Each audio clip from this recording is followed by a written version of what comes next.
Today was World Book Day, and there was plenty of creativity on show as teachers, students and union leaders marched through the centre of Plymouth, adding another chapter to the seemingly never-ending story of public sector strikes. No ifs, no buts, no education cuts! Well, I don't think any of us actually want to be here today. We'd far rather be in front of our classes doing what we love, but it's because we love it that we're here.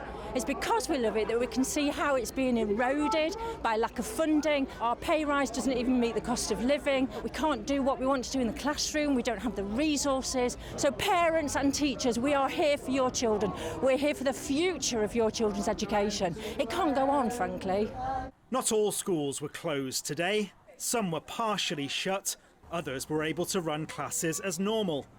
At Riverside Primary in St Budo, the picketers were up with the spring sunrise. This was the scene outside Tretheris School in Newquay. And this was Dorchester in Dorset, a lively march followed by a sing-along in the town hall.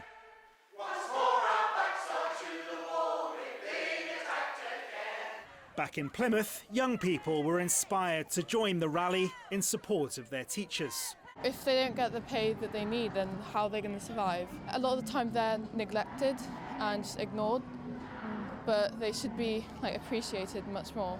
The government claims it has offered to meet the education unions, but only if they called off today's strike action.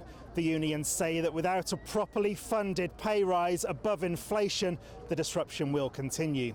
During the pandemic, during lockdown, teachers were actually working doubly hard. That was really, really hard work. People seem to have forgotten that very quickly.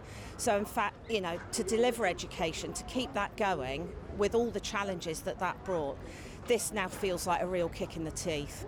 How about the government's argument that after everything kids have been through over the past 3 years, this is just more disruption and more missing classes? Kids do need to be in school. Teachers don't do this lightly. But if there's no other way to bring the government to the negotiating table, then this is what has to happen. These strikes don't help children catch up from COVID, the pandemic. They're damaging to children's education. They disrupt family life. I, like us, the Secretary of State wants us all to be round the table talking about pay, talking about workload, talking about teacher recruitment and retention. That's what we should be doing right now.